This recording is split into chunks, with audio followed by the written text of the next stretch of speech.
So obviously the lipid, like hypothesis or whatever the, idea around what a lot of cardiologists would suggest is, the main risk factor of cardiovascular disease or atherosclerosis. Everyone's kind of worried about, like, I think the LDL where you can't build plaque is like 70 supposedly or something ridiculously low. And I've heard you say, I think it was on Rogan, you said you've been up to like 500 at one point of LDL. Not now, but in the past. Yeah. So like, obviously people can hear both sides of the coin. They hear people say, like you saying, you shouldn't be worried about it as long as you're metabolically healthy. And then other individuals are like, keep that shit low. It obviously there's some sort of like, I don't know, like it's hard to just take at face value, like what you say over what like a bunch of other people say who are credentialed and whatnot, of course. So like people who are trying to hedge against the probability that there might be like some risk, but also like aren't totally in this camp where it's like suppress it to nothingness. And they're somewhere in the middle and they're trying to incorporate, like, I feel like this is going to be the majority of people watching. They're kind of like mindful of it. They're not totally buying into the idea that LDL equals heart disease. But at the same time, they're like cautious enough to not just be like, well, I have a 300 LDL, like I'm fine as long as I'm, exercising and I'm lean.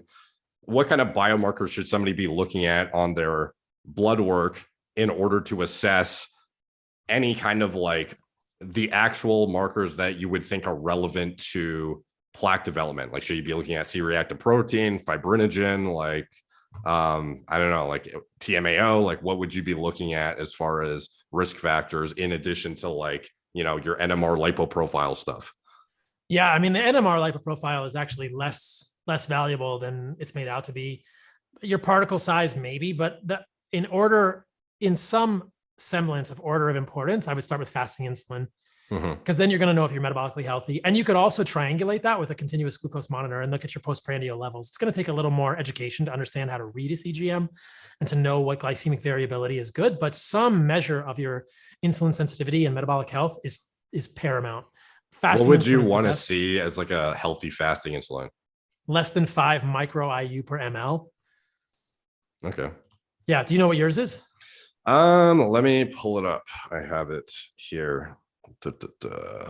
So what's interesting about this is that the normal range for fasting insulin goes up to 24 for many labs, or 16, which is massively disordered. Yeah, I can't even imagine waking up with like a 20 and being like, oh yeah, I'm good. It's healthy. Yeah, it's a antiquated test that is so powerful that we're misusing. But yeah, HSCRP is important. Fibrinogen is important. Some people would say LPPLA2, but LPPLA2 is really a metric. It's going to track with LDL and ApoB. And then there's another metric you can get from a lab called Boston Heart called oxidized phospholipids on ApoB, which will give you a much better sense of oxidized LDL than a traditional oxidized LDL test. Traditional oxidized LDL tests are really inaccurate. Again, they're just a proxy for ApoB and the LDL number. And so while you're looking for that, I'll expound a little bit on the LDL stuff for people. This is a whole podcast in itself, and I've gone down this rabbit hole many times in my podcast. Basically, the LDL molecule, it's a lipoprotein. It's essential for human life. So it doesn't make sense to me at a high level intuitively why it would also be killing us. It could be a concentration effect, but then you're looking at like kinetics and Brownian motion, which doesn't make a whole lot of sense to me either, because if you do the numbers, LDL is massive no matter whether you're 70 milligrams per deciliter or 250 milligrams per deciliter. We're talking 10 to the 15th LDL particles either way. And, maybe, 100 versus 200 is 10 to the 15th or 10 to the 16th, but 10 to the 15th LDL particles is like as many cells in your body. So it doesn't like just the argument to me that like if you get down to 7 times 10 to the 15th particles of LDL, you're not going to get atherosclerosis. But if you have 10 times 10 to the 15th particles of LDL, you are. It's like, man, that's a lot of LDL no matter how you do it. And we know that the spaces between the endothelial cells are big enough to allow the LDL in and out. There's something else going on there. I think there's something else changing the context. And that to me is metabolic health. And there's tons of good evidence here to support this assertion that ApoB is not the ultimate arbiter. That is essentially LDL of atherosclerosis. It can correlate, but is it the fireman or is it the arsonist? I don't think LDL particles are directly atherogenic to the human endothelium. That doesn't make sense to me, and I don't think there's enough data to support that. Now, again, deep rabbit hole. I'll hit a couple highlights here. There's definitely case studies of people with familial hypercholesterolemia, LDLs 400 to 600 for their whole life with zero atherosclerosis. So if LDL is causing atherosclerosis, why is this guy an outlier? And there's multiple cases of that. If LDL is directly causing injury to the endothelium, why do you only accumulate atherosclerosis in the arteries and not the veins? They all have endothelium. The concentration of LDL is the same in all of them. There's something else going on. And many people would say, oh yeah, well, the endothelium has to be injured. Okay, well then if the endothelium has to be injured, LDL isn't really injuring the endothelium because there's the same amount of LDL in a vein as there is in an artery. Then you have all kinds of interesting medical anomalies. There's a condition called glycogen storage disease 1A. I think it's von Gerke's disease, where people have elevated levels of LDL, but they don't have elevated levels of atherosclerosis. Okay, so what's going on there? There's many examples of this. There's on the flip side, there's familial Dunnigan hyperlipidystrophy, where people have normal levels of LDL, but they have accelerated atherosclerosis.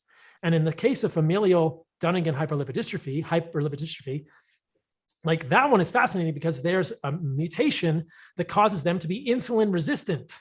So they distribute their fat. So lipodystrophy is something where people have increased visceral adipose tissue, but very lean extremities. They don't have visceral fat. They don't have subcutaneous fat. It's all visceral fat. They have like I did a video on a guy who was like 2% body fat and ate like 10,000 calories a day or something. And he had like an insanely fatty liver and like issues, but he looked like super lean. Except the visceral adipose tissue. So this Dunnigan lipodystrophy, they have insulin resistance, but not elevated LDL. Guess what? They get massive atherosclerosis. It's very aggressive. So that's just the tip of the iceberg. Then you can look at cohorts of people, Framingham and Haynes.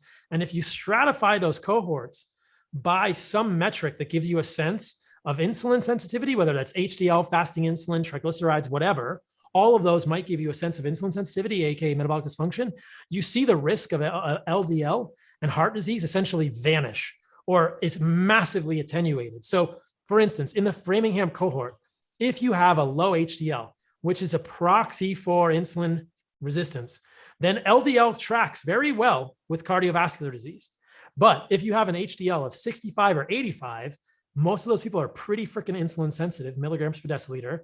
There's essentially no relationship or a massively attenuated relationship between LDL and cardiovascular disease. So there's something else going on here. That's very high level brush with all of that. But I think there's enough evidence to say, I don't think we can prove that ApoB containing particles, which is mostly LDL, but also includes things like chylomicrons, et cetera, are directly injurious to the endothelium. And I think that details matter here because if you're saying LDL causes atherosclerosis, you have to prove to me that LDL injures the endothelium and is enough on its own to cause it. And I don't think that's true. I think there's something else going on.